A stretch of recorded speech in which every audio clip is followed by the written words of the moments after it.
దాన్ని కాపాడినా అంటుండు. సరే కాపాడినా, ఓకే వెల్, మరి దీన్ని కూడా కాపాడు. ఇంకా 55 చెరువుల లిస్ట్ ఇది, 55 లేక్స్ లిస్ట్ ఇది.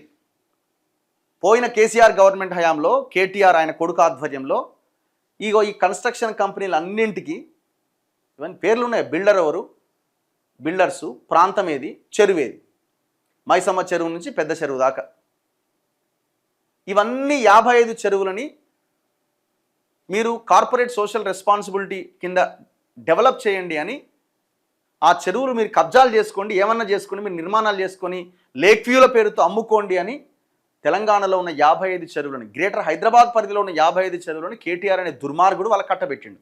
కేటీఆర్ మీకు వ్యతిరేకమే కదా, మీరు కాంగ్రెస్, మీరు కేటీఆర్ బీఆర్ఎస్ కదా. చలో ఇప్పుడు ఈ 55 చెరువుల మీద ఫోకస్ చేయి.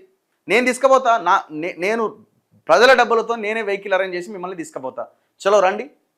దాదాపు ఇక్కడున్న సగం చెరువులకు పైన పరిశీలించిండు, మొత్తం డీళ్లు సెట్ చేసుకున్నారు, కథం పక్కన పెట్టేసినారు.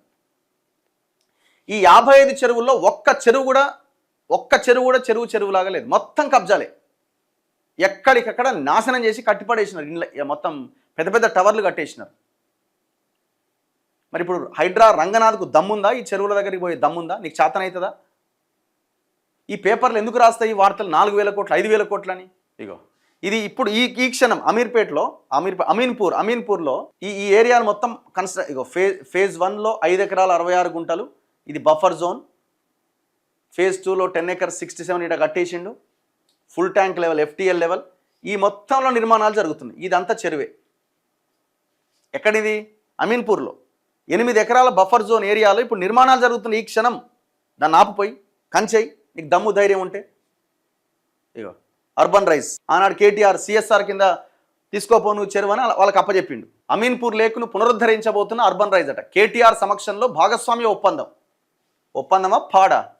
చెరువును మింగేయడానికి జరిగిన ఒప్పందం ఇది. వాసవితో ఒప్పందం, అర్బన్ రైస్తో ఒప్పందం, ఇట్లా 55 చెరువులు 55 కంపెనీలతో ఒప్పందం. రేవంత్ రెడ్డి ఎప్పుడో కాంప్రమైజ్ అయిపోయిండు, కథం అయిపోయినాయి అవన్నీ. అందుకని వాళ్ళ ఫ్రెండ్స్ కూడా ఉన్నారు ఇంట్లో, ఎందుకంటే ఆయన కూడా రియల్ ఎస్టేట్ నుంచి వచ్చినోడే కదా. ఫినిక్స్ దగ్గర నుంచి మిగతా వాళ్ళంతా రేవంత్ రెడ్డి బ్యాచ్కి అంతా ఫ్రెండ్సే.